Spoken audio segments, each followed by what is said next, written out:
The blood-red sky painted the Nebraska wilderness as Vivian Thorne stumbled across the barren plain, her once fine blue dress torn and mudded, her throat parched from days without proper water. The wagon train had left her behind 3 days ago, whether by accident or design. She couldn't be sure anymore. All she knew was that after stopping to gather wildflowers over a small rise, she had returned to find nothing but wheel tracks heading west, and the crushing realization that no one had waited for the unmarried schoolteacher from Boston. Hello. She called out for perhaps the 100th time, her voice barely a rasp now. Is anyone there? The vast expanse of prairie grass offered no reply as the October wind of 1873 whipped strands of copper hair across her face. Her food had run out the previous day, and the small canteen she'd carried was now dry. The lonely howl of a distant wolf made her shiver as the sunset threatened to leave her in darkness once more. Vivian clutched the small journal in her pocket, her only possession besides the clothes on her back. It contained her life's hopes, including the teaching position awaiting her in San Francisco. That dream seemed impossibly distant now as she sank to her knees, exhaustion overwhelming her. I don't want to die alone, she whispered to the empty plains, her green eyes brimming with unshed tears. The thundering of hooves in the distance barely registered until they grew louder. Vivian raised her head, wondering if her mind was playing tricks on her. Through blurry vision, she made out the silhouette of a rider approaching at speed. Quentin Irving pulled back on the reins of his Palomino stallion, bringing the powerful animal to a halt several yards from the woman kneeling in the grass. His weathered face, bronzed from years under the western sun, tensed as he took in her condition. Madam. He called, dismounting in one fluid motion. His tall frame was lean but muscular, moving with the easy grace of a man completely at home in the saddle. At 32, he had spent more than half his life on the frontier, the last 5 running cattle on his own spread north of Fort Kearny. Vivian tried to stand, wanting to maintain whatever dignity she had left, but her legs betrayed her. She swayed dangerously. Quentin moved swiftly, catching her before she hit the ground. Up close, he saw that, beneath the dirt and exhaustion, she was young, perhaps 24 or 25, with delicate features and intelligent eyes. Easy now, he said, his voice gentler than his rough appearance suggested. He reached for his canteen. Small sips, miss, not too fast. Vivian drank gratefully, choking slightly as the water hit her parched throat. Thank you, she managed after a moment. I was with the Marshall wagon train. They left me. Quentin's jaw tightened. He'd heard of the Marshall party passing through headed for California with nearly 20 wagons. The idea that they would abandon one of their own filled him with disgust. Name's Quentin Irving. I've got a ranch about 4 hours' ride from here, he said, studying her face with concern. You're in no condition to travel far, but I can't leave you out here. Night's coming and so is a storm. He glanced at the darkening sky. Vivian Thorne, she replied, trying to summon her strength. I'm sorry to be a burden, Mr. Irving. No burden, Miss Thorne. He helped her to her feet, supporting most of her weight. And out here, it's just Quentin. As he assisted her onto his horse and mounted behind her, his arms forming a protective circle around her as he took the reins, he added quietly, You're safe now. You'll never be left behind again. The words, spoken without sentimentality but with absolute certainty, penetrated the fog of Vivian's exhaustion and despair. She allowed herself to lean back against his solid chest as they began to ride, the rhythm of the horse's movements lulling her into the first sense of security she'd felt in days. I thought I was going to die out there, she admitted, her voice barely audible over the sound of hoofbeats. Not while I'm around, Quentin replied, urging his horse toward the distant silhouette of hills where his ranch lay. The first drops of rain began to fall as they rode, but Quentin quickly removed his duster and wrapped it around Vivian, shielding her from the worst of the weather. She caught the scent of leather, tobacco, and something distinctly masculine, a combination that somehow conveyed safety in this wild territory. There's an old line shack about an hour from here, he said, as the rain intensified. We'll shelter there tonight and head to the ranch in the morning. Vivian nodded, too weak to argue. The events of the past few days had stripped away her proper Boston sensibilities about propriety. Survival took precedence now. The shack appeared as a dark outline against the stormy sky, a simple one-room structure with a sagging porch. Quentin dismounted smoothly and lifted Vivian down as though she weighed nothing, carrying her inside before returning to secure his horse under the porch's meager shelter. Inside, he quickly set about building a fire in the small stone hearth, the practiced movements of a man accustomed to wilderness living. Soon, the small space was illuminated by the warm glow of flames, and Vivian felt feeling returning to her chilled limbs. "Thank you," she said as he handed her a tin cup of hot coffee brewed from supplies in his saddlebags. "I don't know how to repay your kindness." Quentin settled opposite her, his face half in shadow. "No need for repayment, Miss Thorne. No decent man would leave a woman alone in this territory." He paused, studying her. "Do you have family waiting for you somewhere?" Vivian shook her head. "No, my parents died last winter. I was traveling to San Francisco to take a teaching position." She swallowed hard. "Everything I owned was in that wagon train." "Except yourself," Quentin observed quietly. "And that seems the most valuable part to have saved." The simple statement, delivered without flattery or pretense, brought unexpected tears to Vivian's eyes. She quickly wiped them away, embarrassed by her emotional display. "Rest now," he said, kindly pretending not to notice her tears. "We've got a long ride tomorrow." He offered her the only bunk in the shack, insisting he was perfectly comfortable on the floor near the fire. As Vivian drifted toward exhausted sleep, she heard the steady sound of Quentin cleaning his revolver, a rhythmic, reassuring reminder that she was no longer alone in the wilderness. The morning brought clarity and renewed strength. Vivian awoke to find Quentin already outside, tending to his horse. The rain had passed, leaving behind a freshly washed landscape under a clear blue sky. "There's water in the basin if you'd like to wash up," Quentin said when he returned, respectfully averting his eyes from her disheveled appearance. "And some jerky for breakfast." "Not much of a meal, but it'll keep you going until we reach the ranch." Vivian gratefully accepted both offerings. As she washed her face and hands in the cool water, she caught a glimpse of her reflection in the small mirror hanging crooked on the wall. She barely recognized herself, her copper hair tangled, her fair skin reddened by sun and wind, her eyes holding a new wariness. She was no longer the prim schoolteacher who had left Boston with such optimism. When they set out again, Vivian felt steadier, able to sit more upright in the saddle before Quentin. The Nebraska landscape rolled out before them, vast stretches of prairie interspersed with stands of cottonwood trees and the occasional creek. In the distance, she could make out the silhouette of low hills. "Your ranch is in those hills?" she asked, breaking the comfortable silence that had fallen between them. "Just beyond," Quentin confirmed. "It's not much compared to what you might be used to in the East, but it's mine, free and clear. 200 acres, decent grazing, good water." "It sounds wonderful," Vivian said sincerely. "I've never actually seen a working ranch." Quentin laughed, a warm, rich sound that Vivian found herself wanting to hear again. "Well, you're about to get more than a viewing. You'll need time to recover before deciding your next move." The implication that she would be staying with him, at least temporarily, should have alarmed Vivian. Instead, she felt a surprising sense of relief. "I don't want to impose, no imposition," he interrupted gently.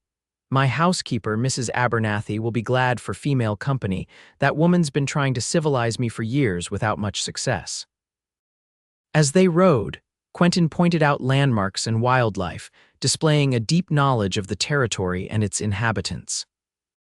He told her about the Pawnee tribes that sometimes traveled through the area, the habits of the pronghorn antelope that darted away from their approach, and the signs of the changing seasons in the prairie grass. By midday, they crested a rise and Vivian caught her first glimpse of the Irving Ranch. A substantial log house stood in a natural clearing, with a barn, corral, and several outbuildings arranged around it. Smoke curled invitingly from the stone chimney, and several horses grazed in a fenced pasture. It wasn't grand, but there was something undeniably appealing about the self-contained world Quentin had built here. "Looks like Mrs. Abernathy has spotted us," Quentin remarked as a stout woman emerged from the house, shading her eyes against the sun. They rode into the yard, and Quentin dismounted before helping Vivian down. Her legs were stiff from the long journey, and she stumbled slightly against him. His hands steadied her at the waist, lingering perhaps a moment longer than necessary before he stepped back. "Quentin Irving, who is this poor creature you've dragged home?" Mrs. Abernathy demanded, hurrying forward. Her stern tone was belied by the kindness in her eyes as she assessed Vivian's condition. "Mrs. Abernathy, this is Miss Vivian Thorne. She was separated from her wagon train. Miss Thorne, this is Eliza Abernathy, who keeps this place and me from falling into complete disarray." "Pleased to meet you, Mrs. Abernathy," Vivian said, summoning what remained of her proper manners. "Land's sake, child, you look half-starved and dead on your feet. Come inside this instant." The housekeeper took Vivian's arm, already leading her toward the house. "Quentin, see to your horse and then wash up. I'll have food on the table in 20 minutes. Quentin touched the brim of his hat in acknowledgement, a small smile playing at the corners of his mouth as he watched the two women walk away. Inside, the ranch house was surprisingly comfortable. Sturdy, handcrafted furniture filled the main room, with a large stone fireplace dominating one wall. Bookshelves lined another, unexpected in a frontier home, and Vivian noted with interest titles ranging from practical manuals on animal husbandry to volumes of Thoreau and Emerson. Mrs. Abernathy led her to a small but clean bedroom off the main hallway. "This was meant for Quentin's sister when she visits, but she's back east for another month at least. You'll stay here until you're properly recovered." "It's lovely, but I couldn't possibly—" "Nonsense," the older woman interrupted. "Now, there's water heating for a bath, and I'll find you something to wear while we clean your dress. You're a bit taller than me, but I have a skirt with a deep hem we can let down." Before Vivian could protest further, she found herself shepherded into a steaming bath behind a screen in the kitchen, with Mrs. Abernathy efficiently whisking away her filthy garments and replacing them with a clean nightgown and robe. "Eat first, then sleep," the housekeeper instructed when Vivian emerged, her hair damp but her body finally clean. "Questions and decisions can wait until tomorrow." The simple meal of venison stew, fresh bread, and apple pie was the most delicious thing Vivian had ever tasted. Quentin joined them, freshly washed and wearing a clean shirt, his dark hair still damp. He said little but watched with evident satisfaction as Vivian ate heartily. "I've sent Thomas to town with news about the wagon train," he told her as they finished eating. "He'll ask if anyone's come looking for you, though I doubt they'd have realized you're missing until they were well past Fort Kearney." "Thomas?" Vivian questioned. "My foreman. Good man. He and the other hands bunk in the outbuilding beyond the barn," Quentin explained. "It's just Mrs. Abernathy and me in the main house." The propriety of the arrangement eased some of Vivian's concerns, though she realized with some surprise that she had never truly feared Quentin's intentions. Something in his steady gaze and straightforward manner inspired trust. "Thank you," she said, meeting his eyes across the table. "For everything." He nodded once, accepting her gratitude without embellishment. "You should rest now, been a long couple of days."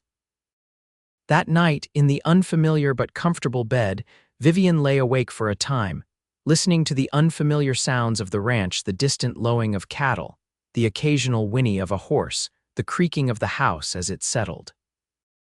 She thought of the wagon train, now days ahead on the trail west, and wondered if anyone had noticed her absence, or if they had simply absorbed her disappearance as another casualty of the frontier.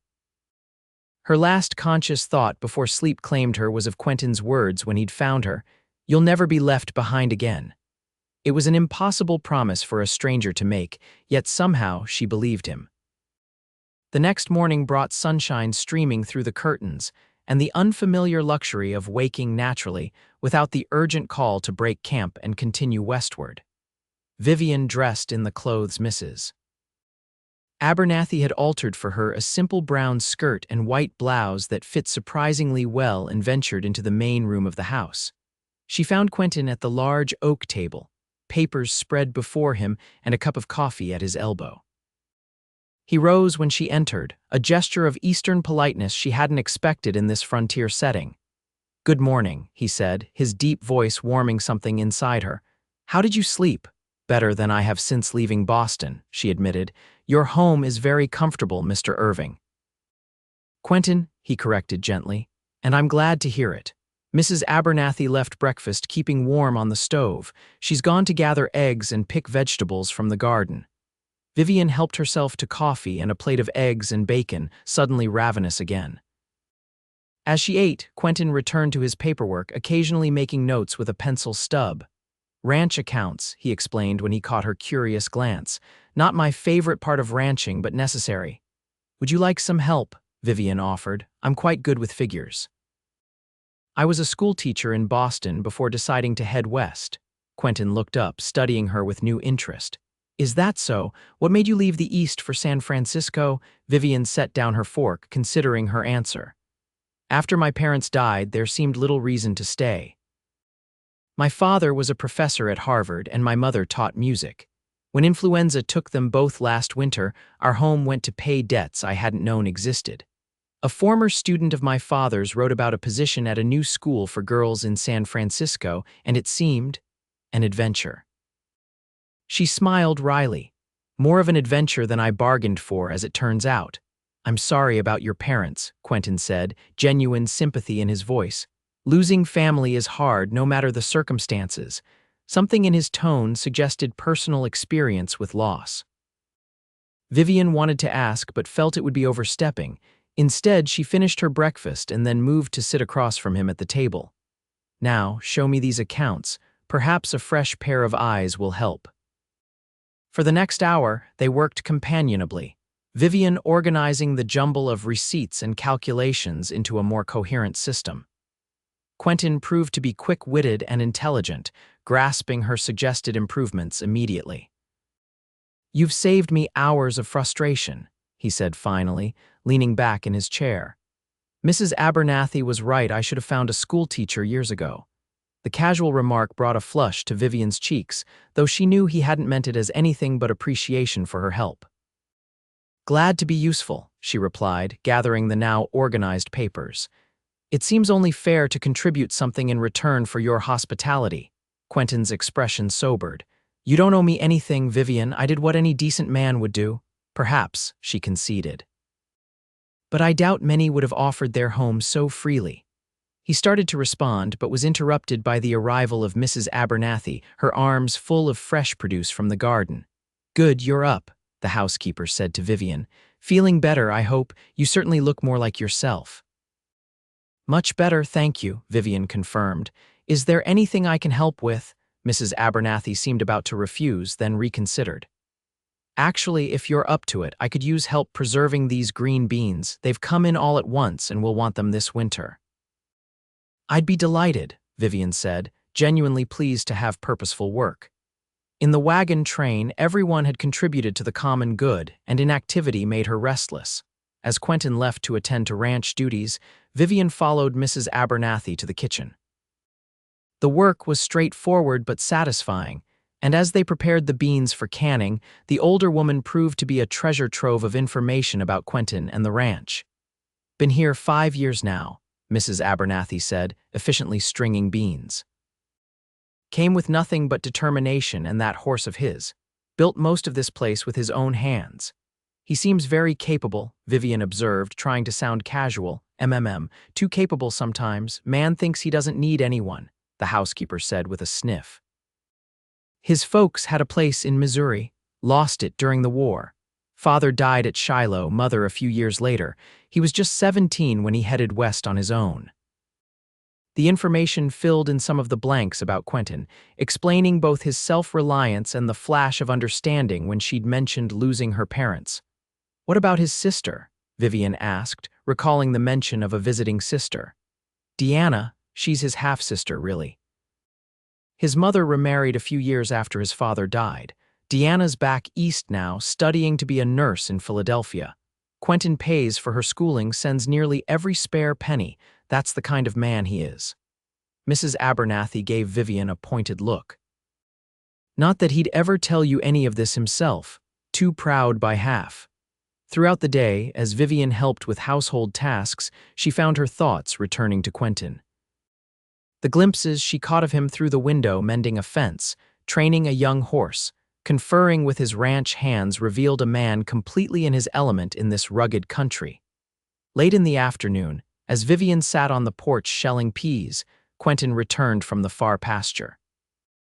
He dismounted smoothly, speaking quietly to his horse as he led it to the water trough. There was something compelling about his easy confidence and the gentle way he handled the powerful animal.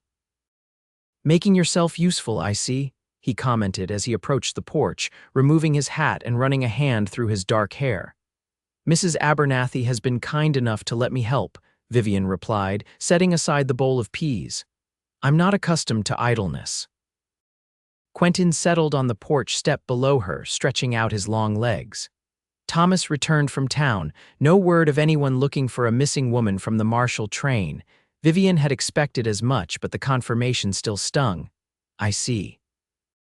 He did learn that they're scheduled to pass through Fort Laramie in about 2 weeks.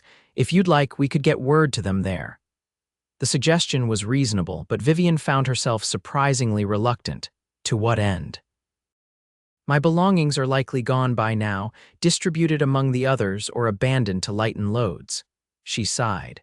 "And I doubt the teaching position in San Francisco will still be available by the time I could reach California. What will you do then?" Quentin asked, studying her with those penetrating blue eyes. Vivian hesitated. "I don't know. I have a little money sewn into my petticoat, not much, but perhaps enough for a stage ticket to Omaha. I could find work there, save for another attempt west next spring." Quentin frowned slightly. "Omaha's growing, but it's still rough. Not the easiest place for a woman alone. I'm hardly in a position to be particular about my circumstances," Vivian pointed out with more bitterness than she'd intended. He was silent for a moment, looking out over the ranch yard as the setting sun painted it in gold and amber. "There's another option if you're willing to consider it." "Oh," Vivian prompted when he didn't continue. Quentin turned to look at her directly. "The settlement 12 miles from here, Clearwater, is growing. They've built a schoolhouse but have no teacher. The families have been taking turns, but with harvest coming, they're desperate for someone trained." He paused. "I mentioned your background to Thomas, and he spoke with the town council while in Clearwater. They're very interested in meeting you." Vivian stared at him, stunned by the unexpected opportunity. "You did that for me," Quentin shrugged, suddenly looking almost embarrassed. Seemed practical. "You need work, they need a teacher." His expression softened slightly. "And selfishly, it would mean you'd be nearby." The last comment hung in the air between them, its implications unmistakable despite its subtlety. Vivian felt heat rise to her cheeks even as a flutter of something like excitement stirred in her chest. "I would be grateful for the introduction," she said finally, her voice steadier than she felt. Quentin nodded, a hint of relief crossing his features. "Good. We can ride into Clearwater day after tomorrow if you feel strong enough." "I do," Vivian assured him. "Thanks to your care and Mrs. Abernathy's cooking." He smiled then, a full, genuine smile that transformed his weather-worn face and made him look younger. "She's been trying to fatten me up for years without success. She'll be pleased her cooking is appreciated." That evening, as they shared a meal with Mrs. Abernathy, the conversation turned to Clearwater and its inhabitants. Vivian listened eagerly as Quentin described the growing settlement, the families, the businesses, the aspirations of its founders to create a thriving community on the frontier. "The Millers run the general store," he explained. "Good people. Their oldest boy, Samuel, is bright, would benefit from proper schooling. The Calhouns have twin girls about 10, and the Prescotts have 3 young ones. There are perhaps 15 children of school age altogether, with more coming as new families arrive." "It sounds promising," Vivian said, already mentally organizing lessons and considering how to group students of different ages and abilities. Teaching had always been her passion, even more than her vocation, and the prospect of returning to it lifted her spirits tremendously. "Housing might be the challenge," Mrs. Abernathy interjected. "The settlement's growing faster than they can build." Quentin nodded thoughtfully. "The schoolhouse has a small attached room that was meant for a teacher. It's basic but could be made comfortable." "I've lived in a covered wagon for months," Vivian reminded them with a smile. A room of my own, however small, would be luxury by comparison. Later, as she prepared for bed, Vivian allowed herself to consider the strange turns her journey had taken. A week ago, she had been part of a wagon train headed for California, her future seemingly set. Now she was contemplating a teaching position in a frontier settlement she'd never heard of, staying temporarily in the home of a man who was still largely a mystery to her, yet whom she trusted implicitly. And there was something she was reluctant to examine too closely. In the short time she'd known Quentin, she had developed an awareness of him that went beyond gratitude. She noticed the way sunlight caught in his dark hair, the graceful strength of his hands, the rare but transformative quality of his smile. These observations felt dangerous, potentially leading to disappointments she couldn't afford. He's simply being kind, she told her reflection in the small mirror as she brushed her hair. Nothing more. Yet that night, her dreams were filled with blue eyes and the echo of words that had sustained her through her darkest hour in the wilderness. You'll never be left behind again. The day of their trip to Clearwater dawned clear and mild, perfect weather for the 12-mile journey. Mrs. Abernathy packed a substantial lunch for them and pressed a freshly ironed dress into Vivian's hands. For meeting the town council, she explained. First impressions matter, especially for a schoolteacher. Vivian was touched by the thoughtfulness. Thank you, I'll take good care of it. Keep it, the housekeeper said firmly.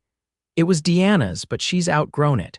Besides, a teacher needs proper clothes.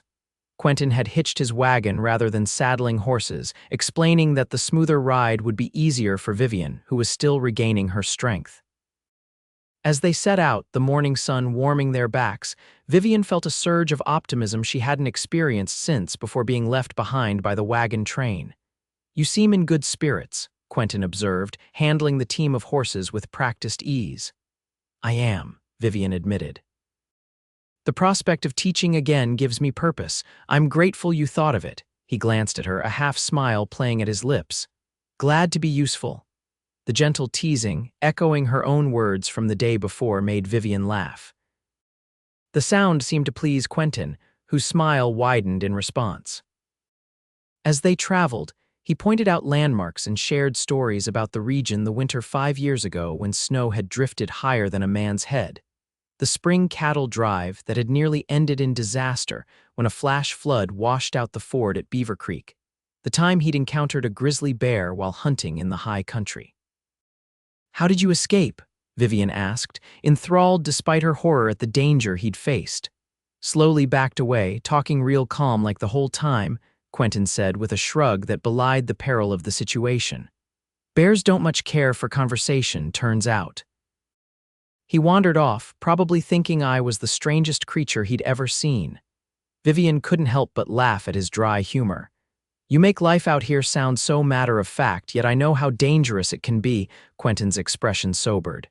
It is dangerous, unforgiving even. But there's a freedom here you can't find back east, room to breathe, room to build something that's truly your own. He hesitated, then added more quietly, worth the risks to my mind. As they approached Clearwater, Vivian was struck by how quickly the landscape changed from open prairie to a more settled appearance. Fenced fields gave way to scattered homesteads, and finally to the small but orderly collection of buildings that formed the heart of the settlement. The town, such as it was, consisted of a main street with a general store, blacksmith shop, small church, and several other businesses. The schoolhouse stood slightly apart, a simple but sturdy white painted building with a bell tower. Several houses clustered nearby, with more under construction on the outskirts. It's charming, Vivian said, genuinely impressed by the evident care that had gone into establishing the community. Growing every month, Quentin replied with obvious pride. Good people here, working together to build something lasting. They stopped first at the general store, where Quentin introduced Vivian to the proprietors, James and Margaret Miller. The couple welcomed her warmly, especially when they learned she was a trained teacher.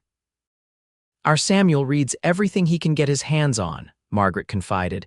Been teaching the younger ones when we can spare him from the store, but he needs proper schooling himself. I'd be delighted to work with him, Vivian assured her. I've always enjoyed teaching students with a love of learning.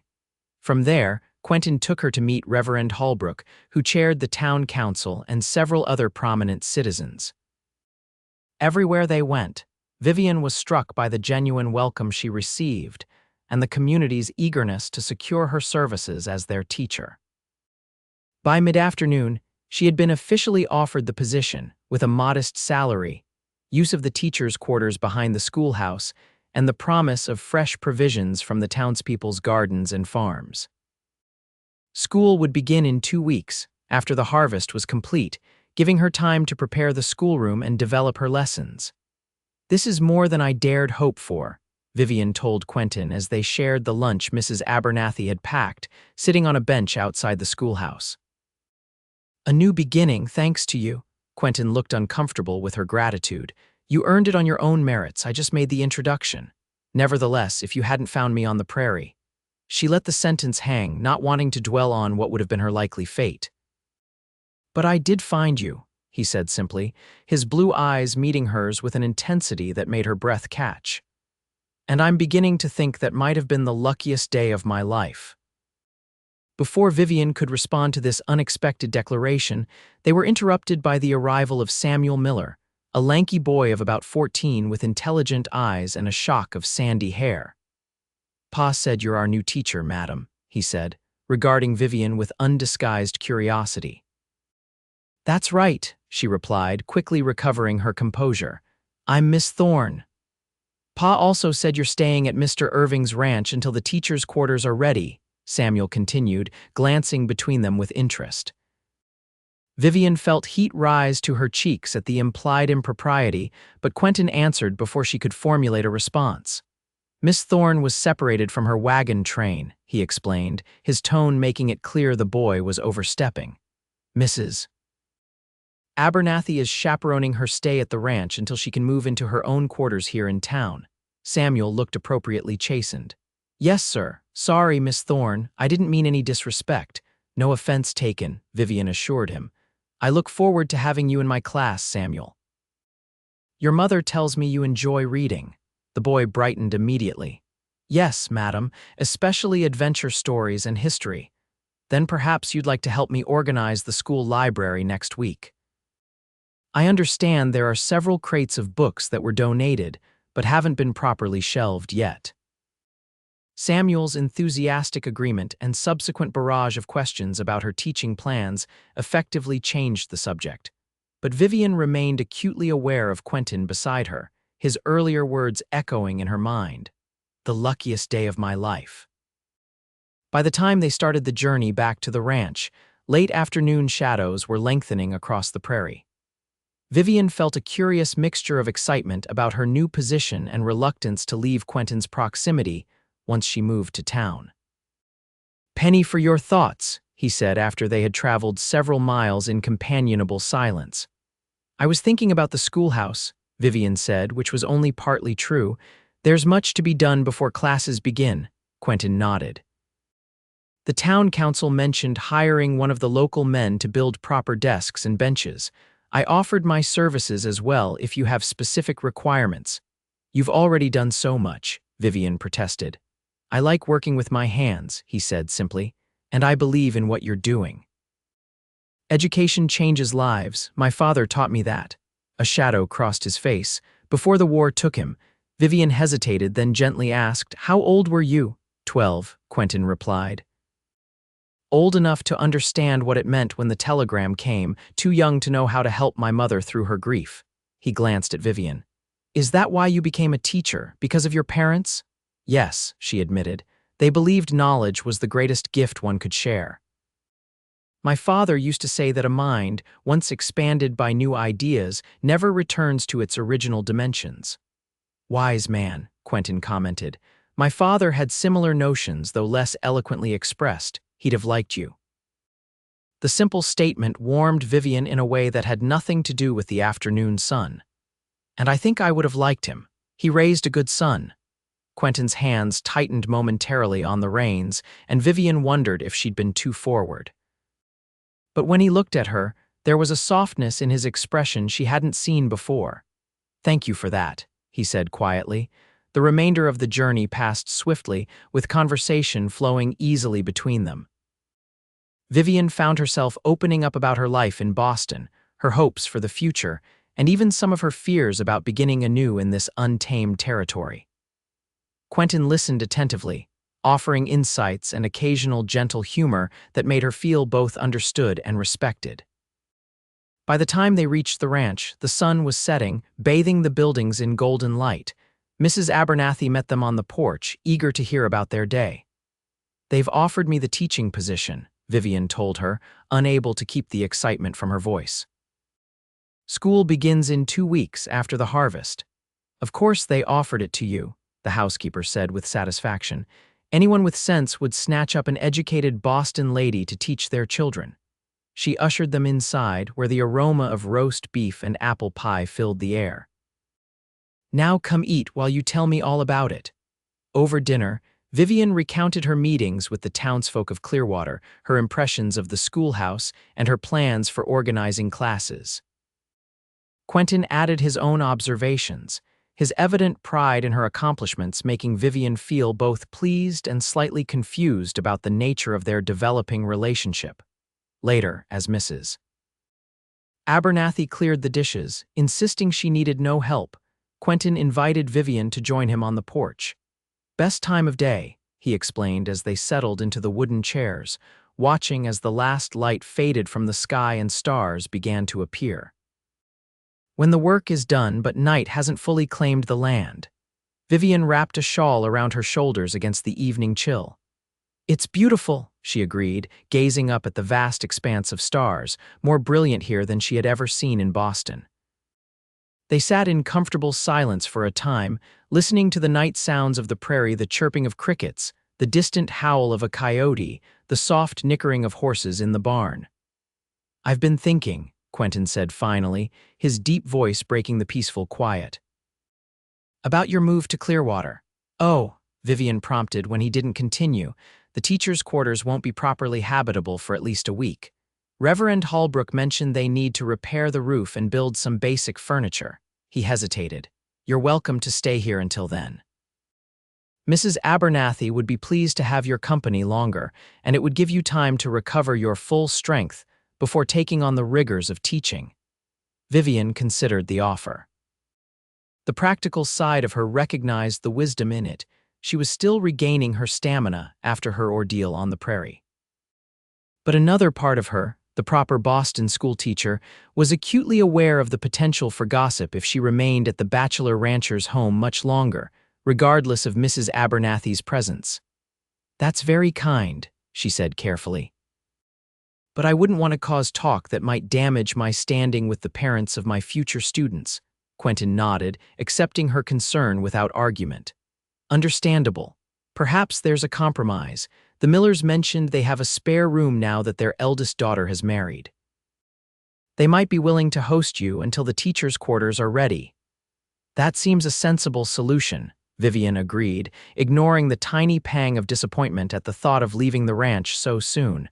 "Though I'll miss Mrs. Abernathy's cooking, just the cooking." Quentin asked, and even in the dim light, Vivian could see the teasing glint in his eyes.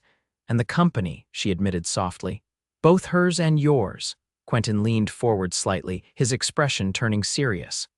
"Clearwater is only 12 miles away. I have business in town regularly." "I'm glad to hear it," Vivian said, her heart quickening at his implication that he would visit her. "I would value your continued friendship." "Friendship," he repeated, as if testing the word.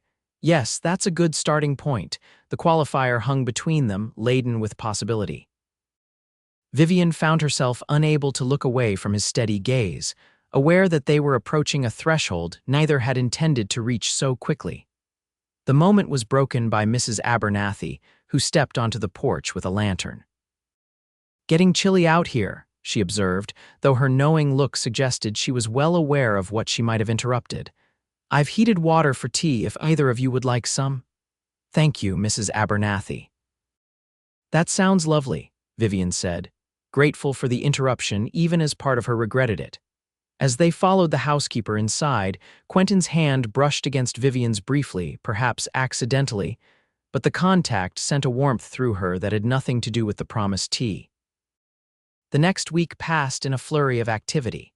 Quentin arranged for Vivian to move into the miller's spare room while the teachers' quarters were being prepared. The family welcomed her warmly, and Margaret Miller proved to be a font of information about the children who would soon be her students.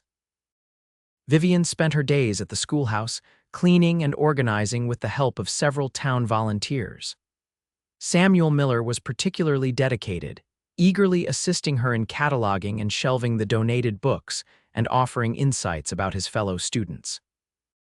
Quentin rode into town every other day, ostensibly to help with repairs to the schoolhouse. His carpentry skills proved impressive as he crafted a sturdy teacher's desk and repaired broken window frames. Vivian couldn't help but notice, however, that he always found reasons to linger and talk with her after the work was done. "The children are fortunate to have you," he commented one afternoon as he watched her arrange the classroom. "Most frontier settlements make do with far less qualified teachers." "I'm the fortunate one," Vivian replied sincerely, "to have found a place where I'm needed and welcomed." She glanced at him. "Thanks to you." Quentin shook his head slightly. "You give me too much credit. You've earned their respect on your own merits." "Nevertheless," Vivian insisted, "if you hadn't found me on the prairie that day, but I did find you," he interrupted gently. "And I can't regret that, no matter what circumstances brought you here." The intensity in his blue eyes made Vivian's breath catch. Before she could respond, however, they were interrupted by the arrival of Reverend Holbrook with news about the progress on the teachers' quarters. "Should be ready by week's end, Miss Thorne," the minister announced cheerfully. "The ladies of the church are sewing curtains and a quilt for your bed, simple accommodations but comfortable enough, we hope." "I'm sure they'll be perfect," Vivian assured him. "Your community has shown me such kindness." "Least we can do for someone bringing education to our children," Reverend Holbrook replied. He nodded to Quentin. "Irving, good to see you in town again. Staying for the social on Saturday?" Vivian looked at Quentin questioningly. This was the first she'd heard of any social event. "Harvest celebration," Quentin explained. "Annual tradition in Clearwater, music, dancing, plenty of food." He glanced at Vivian. "Would be a good opportunity for you to meet more of the families before school starts." "That sounds wonderful," Vivian said, genuinely pleased at the prospect. "Though I'm afraid I didn't bring any suitable clothing for a dance when I left Boston." "Nothing fancy," Reverend Holbrook assured her. "Just neighbors enjoying the fruits of their labor before winter sets in." He excused himself then, leaving Vivian and Quentin alone once more. "Will you be attending?" Vivian asked, trying to sound casual. "Hadn't planned to," Quentin admitted. "Not much for social gatherings generally." "Oh," Vivian said, unable to hide her disappointment entirely.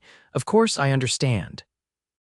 Quentin studied her for a moment, then added, "But I suppose I could make an exception this year. If you'd allow me to escort you." The invitation, formal and somewhat hesitant, brought a smile to Vivian's face. "I would like that very much, thank you." The pleased expression that crossed Quentin's features before he returned to his work made Vivian's heart flutter in a way that had become increasingly familiar whenever he was near.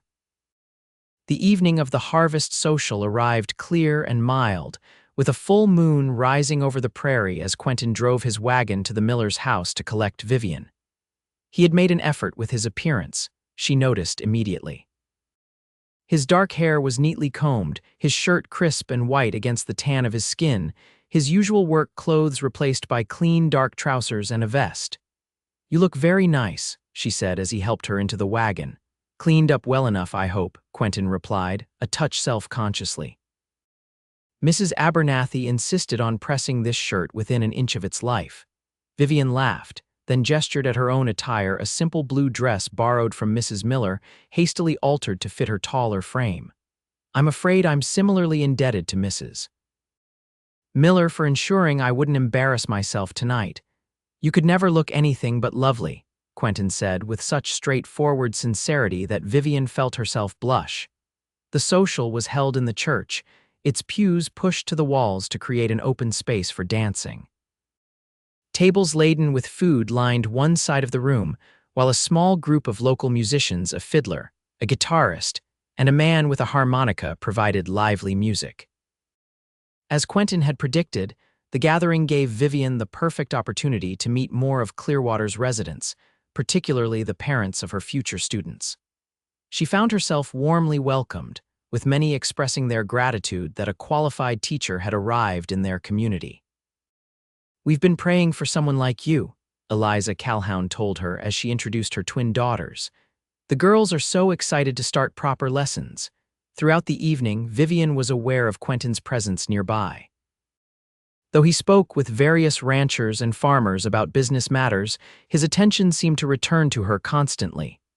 When the musicians struck up a waltz, he made his way through the crowd to her side. "May I have this dance, Miss Thorne?" he asked formally, extending his hand. Vivian placed her fingers in his, feeling the strength and warmth of his calloused palm against hers. "I'd be delighted, Mr. Irving." As he led her into the dance, one arm respectfully at her waist, Vivian was surprised by his grace. "You dance very well," she commented as they moved smoothly among the other couples. "My mother insisted I learn," Quentin explained. "Said even a frontier boy should know how to behave in civilized company." A shadow of sadness crossed his face briefly. She held on to those Eastern ideas even after everything changed. "She sounds like a remarkable woman," Vivian said softly. "She was," Quentin agreed. "She would have liked you, strong, educated, determined." He gazed down at her with an expression that made Vivian's heart skip. "Beautiful." The compliment, delivered without artifice or flattery, affected Vivian more deeply than any flowery phrases from her Boston suitors ever had. "Thank you," she managed, suddenly very aware of his hand at her waist and the scant space between them as they turned in time to the music. The waltz ended too soon, in Vivian's estimation. As Quentin reluctantly released her, Reverend Hallbrook approached, asking for the next dance. Propriety demanded Vivian accept, though she couldn't help but glance back at Quentin as the minister led her away. The evening continued pleasantly, with Vivian dancing with several of the town's leading citizens and conversing with many of the mothers about their children's education. Yet she was constantly aware of Quentin, watching from the sidelines or engaged in conversation, his eyes finding hers across the room with increasing frequency as the night progressed. When the musicians announced the last dance, Quentin appeared at her side once more. "One more before we head back?" he asked, offering his hand. The final dance was a slower waltz, allowing for conversation. As they moved together, more in unison now than during their first dance, Vivian found herself relaxing into Quentin's gentle guidance. "Thank you for bringing me tonight," she said. "It's been wonderful to meet everyone in such a festive setting." "I'm glad you enjoyed it," Quentin replied. He hesitated, then added, "I enjoyed it more than any social gathering I can remember because you were here." The simple admission, spoken low enough that only she could hear, sent a thrill through Vivian. "I've enjoyed your company as well," she confessed. "Very much." Quentin's arm tightened slightly at her waist, drawing her a fraction closer as they turned. "Vivian," he began, his voice carrying an undercurrent of emotion that made her name sound like more than just a name. "I know we've known each other only a short time, but the music ended abruptly, cutting off whatever he had been about to say." Around them, couples separated, and the general bustle of people preparing to depart broke the moment's intimacy. "Time to head home," Quentin said, regret evident in his tone. "It's a fair drive back to the Millers." As they rode through the moonlit prairie, a comfortable silence fell between them. Vivian found herself wondering what Quentin had been about to say when the music ended, but she didn't quite have the courage to ask directly. "The teachers' quarters should be ready by Tuesday," she said instead. "I can move in then and begin preparing for classes to start the following week." Quentin nodded. "I'll come help you move your things," he glanced at her. "Not that you have much to move yet." "No," Vivian agreed with a small laugh. "My worldly possessions currently amount to 2 dresses, a borrowed hairbrush, and my journal." "We'll have to remedy that," Quentin said thoughtfully. "A teacher needs proper supplies." When they reached the Miller's house, all was dark, the family having remained at the social. Quentin helped Vivian down from the wagon, his hands lingering at her waist a moment longer than necessary. "Thank you for a lovely evening," Vivian said, suddenly shy in the silver moonlight. "The pleasure was mine," Quentin replied. He seemed to be struggling with something, his expression uncharacteristically uncertain. "Vivian, what I was going to say earlier." "Yes," she prompted when he paused. Quentin took a deep breath. "I know it's too soon, perhaps, but I've never felt this way about anyone before. Since the moment I found you on the prairie, something changed for me." He looked directly into her eyes. "I don't expect you to feel the same. I just wanted you to know that, to me, you're something special. And whatever happens, whatever you decide about your future, I meant what I said when I found you. You'll never be left behind again. Not as long as I have any say in the matter." The declaration, heartfelt and unadorned, left Vivian momentarily speechless. In Boston, she had received proper courtship from several gentlemen, with carefully worded compliments and formal calls. None had affected her as deeply as this straightforward expression of feeling from a man she had known barely 2 weeks. "Quentin," she began, her voice soft in the night stillness, "I don't know what to say." "You don't need to say anything," he assured her quickly. "I'm not asking for promises or commitments. I just couldn't let another day pass without telling you how I feel." Vivian gathered her courage. "But I do have something to say. I feel it too, this connection between us. I've tried to tell myself it's too soon, that I'm being foolish, but—" She met his gaze steadily. "I've never felt this way either." The smile that spread across Quentin's face made him look younger, almost boyish in his happiness. Slowly, giving her ample time to step back if she wished, he leaned forward and pressed his lips gently to hers. The kiss was brief but tender, a promise rather than a demand. When Quentin pulled away, his eyes searched hers, gauging her reaction. "I should go in," Vivian said, though she made no move to leave his proximity. "Yes," Quentin agreed, equally motionless. After a moment, he added reluctantly, "I'll see you on Tuesday to help with the move." Vivian nodded. "I look forward to it." As she watched him drive away, the touch of his lips still lingering on hers, Vivian wondered at the strange turns her journey had taken. Left behind in the wilderness, she had found not only rescue, but a connection she had never expected with a man who embodied the strength and integrity of the frontier, while retaining the gentleness and respect she had been raised to value. For the first time since discovering herself abandoned on the prairie, Vivian felt truly grateful for the twist of fate that had separated her from the wagon train. Had she continued to California as planned, she would never have known what it felt like to be found not just physically, but in the deeper sense of finding someone who saw her completely and valued what he saw. Tuesday arrived with clear skies and mild temperatures, perfect for moving into the teachers' quarters. Vivian had spent the intervening days helping Margaret Miller with household tasks and finalizing her plans for the school term. Though the Millers had been unfailingly kind, she looked forward to having her own space again, however humble. When Quentin arrived mid-morning, he was not alone. Mrs. Abernathy sat beside him in the wagon, and the bed was loaded with unexpected items: a rocking chair, several quilts, a small trunk, and various household necessities. "What's all this?" Vivian asked as she greeted them in the Millers' front yard. "Housewarming gifts, Mrs. Abernathy announced, climbing down from the wagon with Quentin's assistance.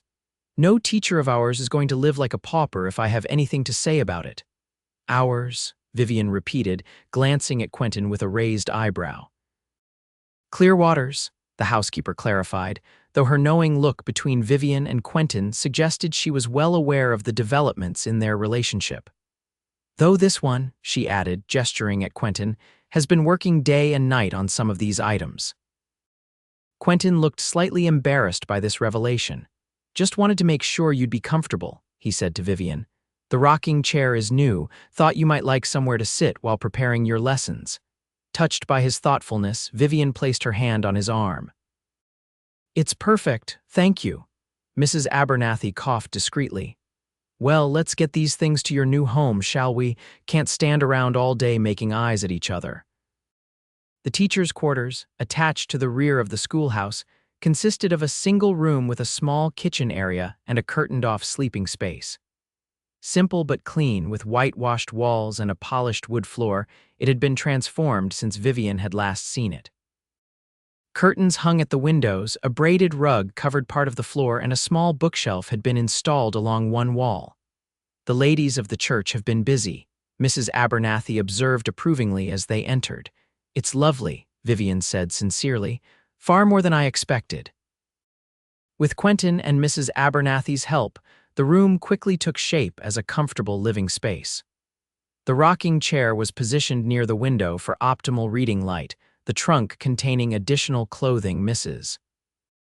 Abernathy had altered for Vivian was placed at the foot of the bed, and kitchen essentials were arranged on the shelves beside the small stove. One more thing, Quentin said when the main unpacking was complete. He returned to the wagon and came back carrying a small wooden box, beautifully crafted with a hinged lid. For your teaching supplies and personal papers, he explained, handing it to her. I noticed you keep your journal close at hand. Vivian ran her fingers over the smooth wood, admiring the dovetail joints and the simple but elegant carving of an open book on the lid. Did you make this? Quentin nodded, watching her reaction carefully. Do you like it? It's beautiful, Vivian said, deeply moved by the personal nature of the gift. I'll treasure it always. Mrs. Abernathy, displaying uncharacteristic tact, announced that she needed to speak with Reverend Holbrook's wife about church matters and would return later. As the door closed behind her, Vivian and Quentin found themselves alone for the first time since the night of the harvest social. She's not subtle, is she? Quentin said with a small laugh. Not in the least, Vivian agreed, smiling. She set the wooden box carefully on her new desk. Quentin, I don't know how to thank you for all of this. He moved closer, taking her hands in his. Seeing you settled and happy is thanks enough. He hesitated, then asked, Are you happy here, I mean? Happier than I ever expected to be after being left behind by the wagon train, Vivian admitted. I've found purpose here in community and, she looked up at him. And something I wasn't looking for but value more than I can say. Quentin's eyes softened as he understood her meaning. I feel the same, he said quietly, more with each day that passes. He leaned down and kissed her, more confidently than before but still with gentle reverence. Vivian responded in kind, her hands moving to rest lightly on his chest, feeling the steady beat of his heart beneath her palm. When they separated, Quentin kept her close, his forehead resting against hers. I should go, he said reluctantly. Before Mrs. Abernathy returns and finds cause to lecture us on propriety, Vivian laughed softly. She would, wouldn't she? Without hesitation, Quentin confirmed with a grin. He stepped back, though his eyes remained fixed on hers. May I call on you properly this Sunday, after church services? I would like that very much, Vivian replied, pleased by his adherence to proper courtship despite the unconventional beginnings of their relationship. As Quentin prepared to leave, he paused at the door. I'll be in town again on Friday to deliver supplies to the general store. Perhaps you join me for dinner at the hotel restaurant. They do a decent steak on Fridays. That sounds lovely, Vivian said, already looking forward to seeing him again. After he left, Vivian explored her new home more thoroughly, running her hands over the gifts he had brought and imagining the hours he must have spent crafting the rocking chair and the beautiful wooden box. In Boston, she had received expensive presents from suitors, imported gloves, volumes of poetry, once even a small pearl pendant. None had meant as much to her as these handmade items, created specifically for her comfort and convenience. The school term began the following Monday with 22 students ranging in age from 6 to 16. Vivian found herself immediately immersed in the challenges and rewards of frontier teaching, adapting to the varied educational backgrounds of her pupils, managing children who were accustomed to helping with farm and ranch work rather than sitting at desks, and creatively stretching limited supplies. Yet she thrived on the work, discovering that many of her students were eager to learn despite their lack of formal education.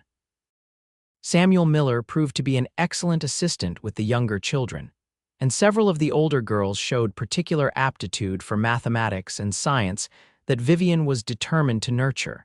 Throughout those first weeks, Quentin remained a steady presence in her life. True to his word, he called on her each Sunday after church, sometimes bringing her small gifts, wildflowers gathered from the prairie, a book of poetry he'd ordered from Omaha, fresh apples from the orchard on his ranch. They shared Friday dinners at the hotel restaurant, where Quentin was treated with obvious respect by the townsfolk, many of whom depended on his business. As October gave way to November, their relationship deepened. Vivian found herself confiding in him her hopes for her students, her occasional frustrations with limited resources, her dreams for the future.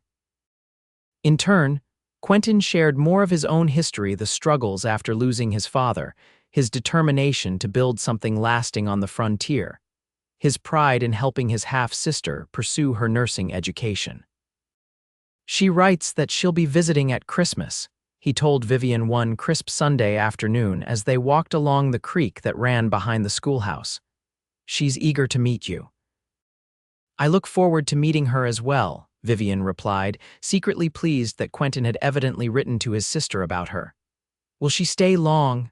"Just through the new year," Quentin said. "She has to return for the spring term at the nursing school."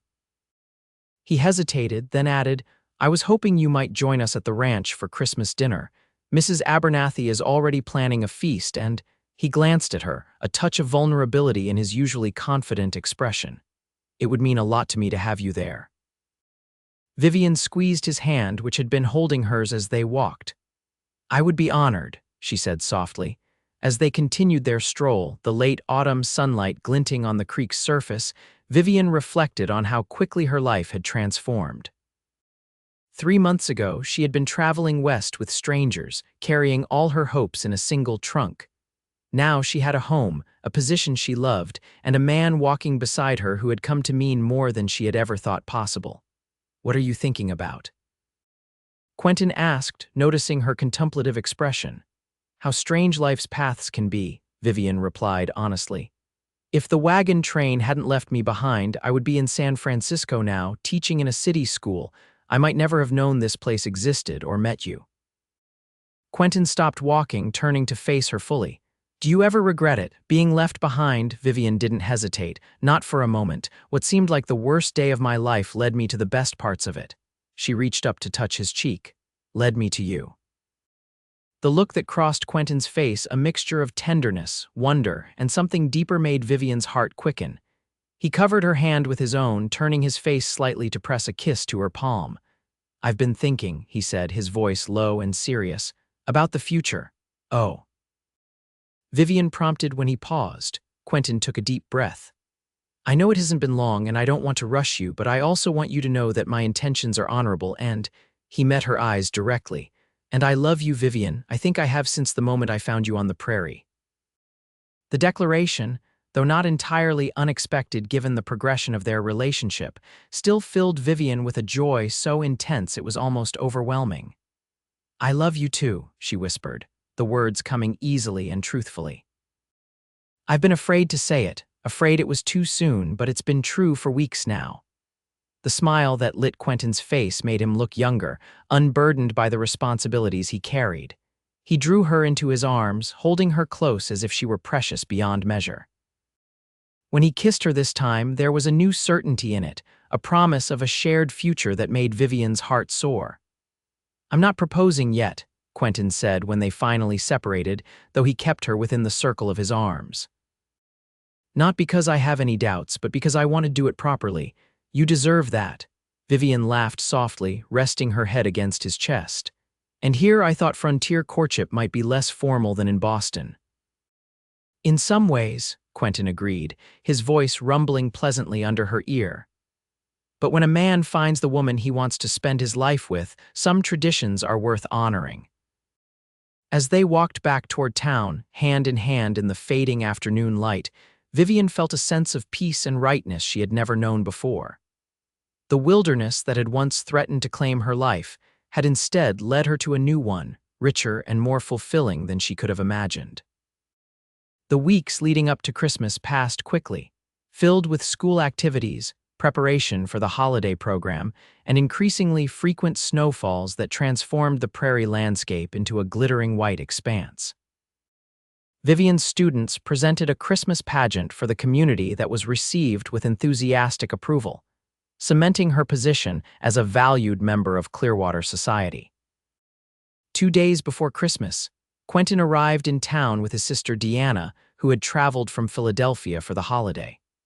Vivian was immediately drawn to the young woman, who shared her brother's direct manner and quick intelligence, but expressed both with more animation and humor. "I've been dying to meet you," Deanna declared as she embraced Vivian warmly after introductions.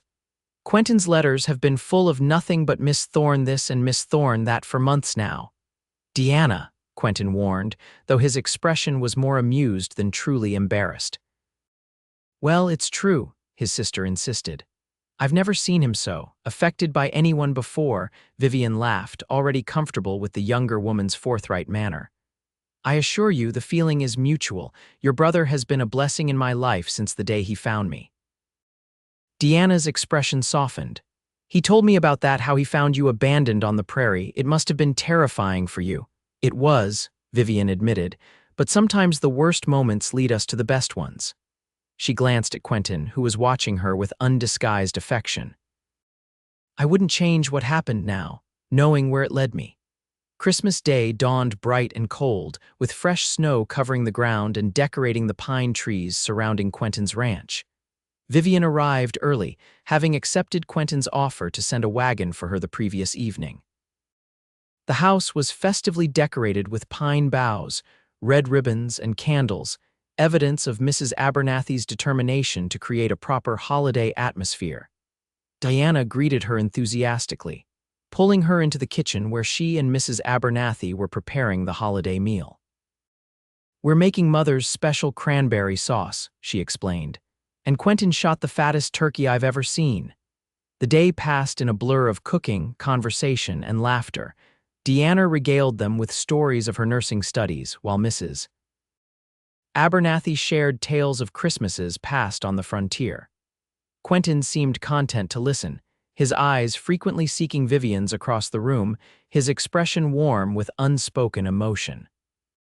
After a magnificent dinner that left everyone pleasantly stuffed, they gathered in the main room where Quentin had set up a small pine tree decorated with paper ornaments and candles. Presents were exchanged, practical items mostly, though Deanna had brought books from Philadelphia for everyone.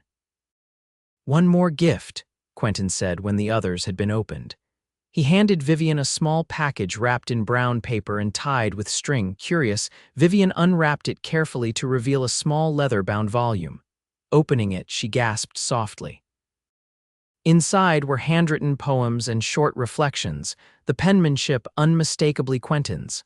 "I'm no poet," he said quietly as she turned the pages, "but I wanted to give you something that expressed what you mean to me." Vivian read the first entry, dated the day after he had found her on the prairie. "Found a woman alone on the prairie today. Copper hair like autumn leaves, green eyes bright despite her ordeal.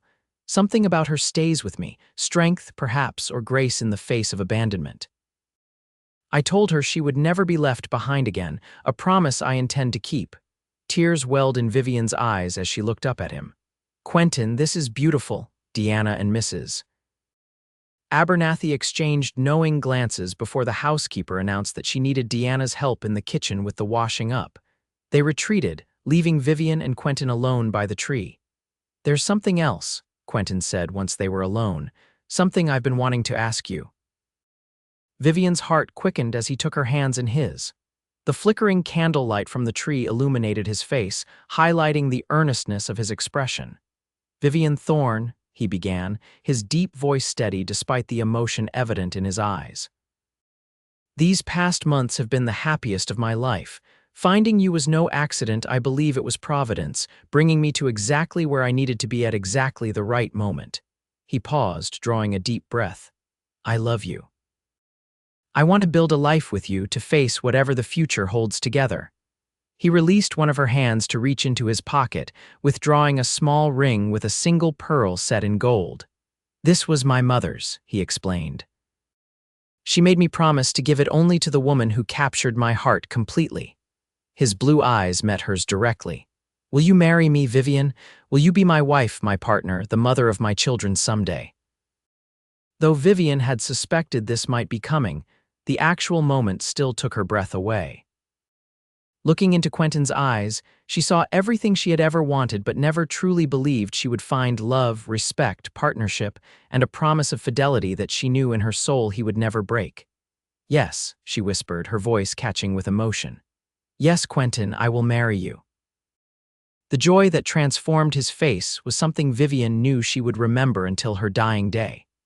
He slid the ring onto her finger, a perfect fit, as if it had been made for her, before pulling her into his arms and kissing her with a tenderness that conveyed all the love words could not express. When they separated, both a little breathless, Quentin rested his forehead against hers. "I meant what I said that day on the prairie," he murmured. "You'll never be left behind again, not as long as I live." "I know," Vivian replied, absolute certainty in her voice. "That's why I fell in love with you, Quentin Irving, because when you make a promise, you keep it." The sound of applause interrupted them, and they turned to find Deanna and Mrs. Abernathy standing in the doorway, both with suspiciously damp eyes despite their broad smiles. "About time," Deanna exclaimed, rushing forward to embrace them both. "I was beginning to think he'd lose his nerve entirely." "As if there was any doubt she'd say yes," Mrs. Abernathy added, her usual briskness barely concealing her evident pleasure. "Never seen two people more suited for each other in all my years." As congratulations were offered, and plans immediately began to form for a spring wedding, Vivian caught Quentin's eye across the excited chatter of the women.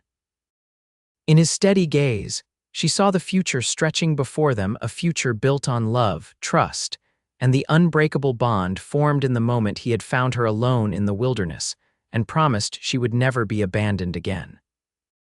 It wasn't the life she had planned when she left Boston for San Francisco.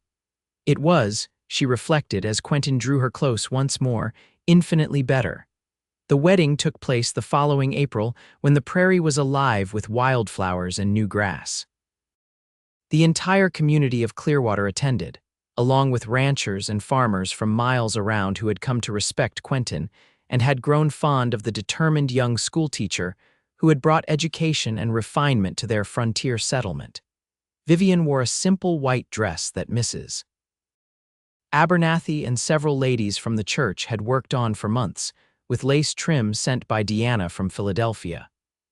Reverend Holbrook performed the ceremony in the church where, 6 months earlier, Vivian and Quentin had danced together for the first time. "I, Quentin, take you, Vivian, to be my lawfully wedded wife," he vowed, his voice steady and sure. "To have and to hold from this day forward, for better, for worse, for richer, for poorer, in sickness and in health, to love and to cherish, till death do us part." As Vivian repeated the vows, her eyes never leaving Quentin's, she felt as if her heart might burst with happiness. When Reverend Holbrook pronounced them husband and wife, and Quentin kissed her before the assembled community, the cheers that erupted seemed to affirm what Vivian already knew, that sometimes what appears to be the worst moment of one's life can lead to the very best. The celebration afterward lasted well into the night, with music, dancing, and enough food to feed the entire county. As evening fell, Quentin led his bride to the waiting wagon that would take them to their home, not the teachers' quarters behind the schoolhouse, but the ranch where Vivian would now live as mistress. "Happy, Mrs. Irving?" Quentin asked as he helped her into the wagon, his eyes reflecting the starlight. "More than I ever dreamed possible," Vivian replied, her heart full to overflowing as she took her husband's hand. "And it all began with being left behind."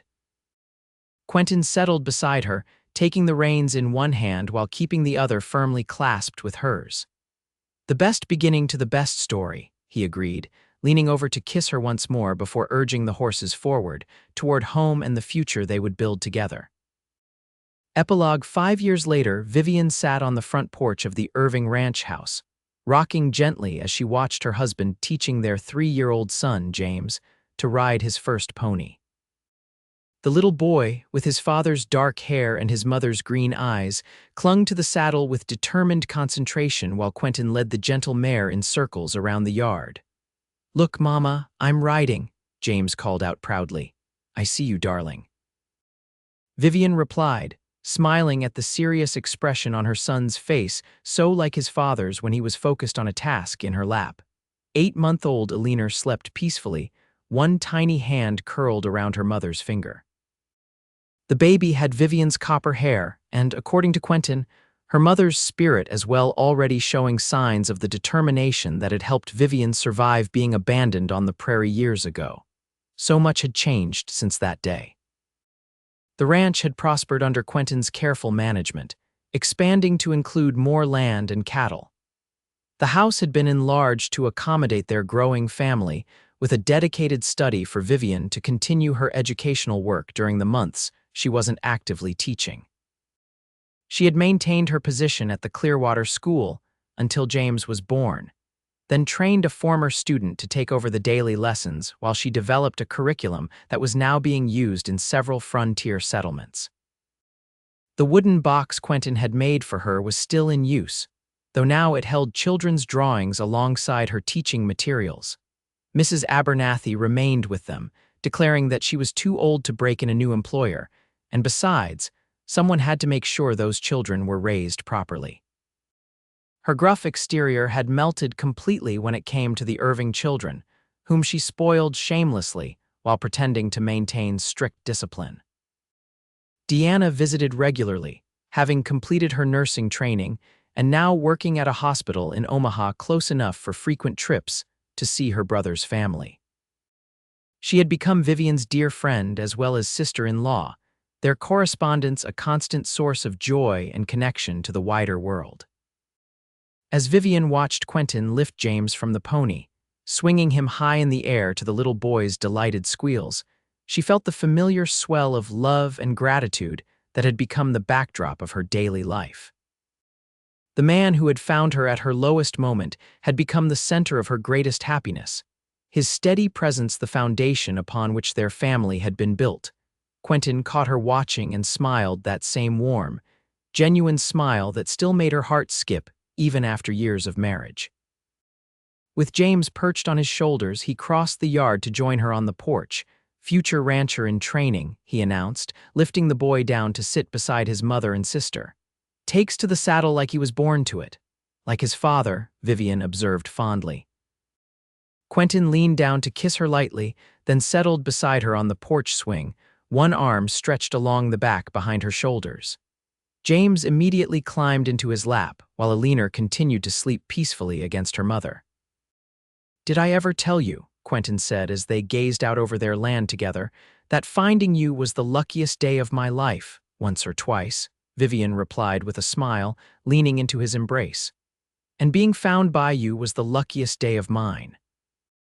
As the sun began to set over the prairie that had once seemed so threatening but now felt like home, Vivian reflected on the strange twists of fate that had led her here. Being left behind by the wagon train had seemed like abandonment, a cruel stroke of misfortune that might have ended her life. Instead, it had been the beginning of everything good, her rescue by a man who had promised she would never be left behind again, and who had kept that promise in ways she could never have imagined on that desperate day in the wilderness. "I love you," Quentin said quietly, his lips close to her ear as their children dozed in the peaceful evening. "And I love you," Vivian replied, turning her face to meet his kiss. "Always and forever." The promise, like the one he had made when he found her, was one they both knew would never be broken.